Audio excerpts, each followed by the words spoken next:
প্রিয় দেশবাসী, আসসালামু আলাইকুম ওয়া রাহমাতুল্লাহি ওয়া বারাকাতুহু। ঝালকাঠি এক আসনে এখন ভয়াবহ পরিস্থিতি বিরাজ করছে। এই মুহূর্তে আমি যখন লাইভে আসছি, সেই মুহূর্তে আপনারা জানেন আমার প্রতিদ্বন্দ্বী প্রার্থীর ইউনিয়নের নাম হচ্ছে বড়ইয়া ইউনিয়ন। সেই বড়ইয়া ইউনিয়নের উত্তর পালট নামক একটি জায়গায়, যেখানে 2 দিন আগে আমি গিয়েছিলাম এবং সেখানে একজন কর্মীর বাসায় দুপুরের খাবার খেয়েছিলাম। সেই কারণে ওই কর্মীর বাসা অবরুদ্ধ করে রেখেছে ওই অঞ্চলের বিএনপির সন্ত্রাসীরা।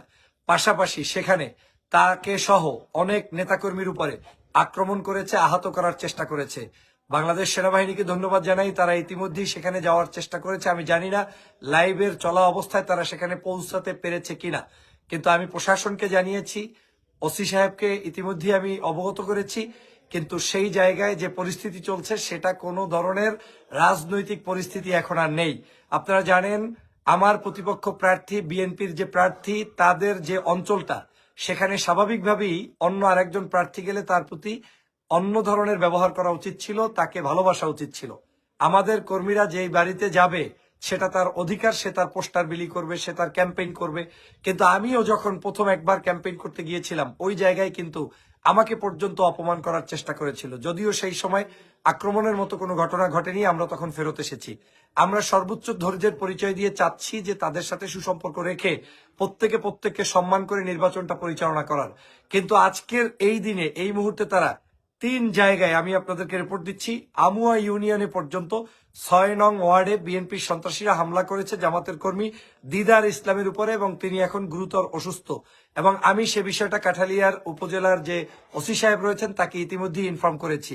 আজকের সকালে আমাদের সাতুরিয়া ইউনিয়নে অফিস পুড়িয়ে দেওয়া হয়েছে। এরপরে আমি রাস্তা থেকে আসার সময় আমার সাথে দেখা হয়েছে একদল লোকের সাথে, যারা প্রায় 20-25 জন ছিল রাস্তায়।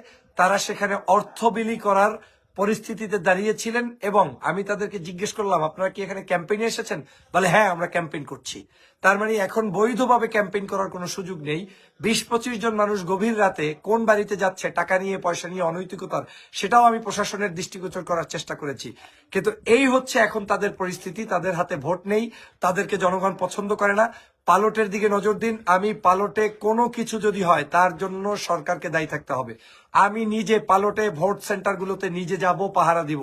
আমার সমস্ত ইউনিয়নগুলো প্রয়োজনে আমি ঘোড়া কমিয়ে দিয়ে আমি নির্বাচনের দিন পালটের যেই সেন্টারগুলোতে হুমকি ধামকি দিচ্ছেন সেখান থেকে, কারণ পালটবাসীকে উদ্ধার করতে হবে, বড়ইয়া ইউনিয়নবাসীকে উদ্ধার করতে হবে। বড়ইয়া ইউনিয়নবাসীরা সন্ত্রাসীর কাছে জিম্মি হয়ে গিয়েছে, চাঁদাবাজদের কাছে জিম্মি হয়ে গিয়েছে। তাদের ওই সকল মানুষরা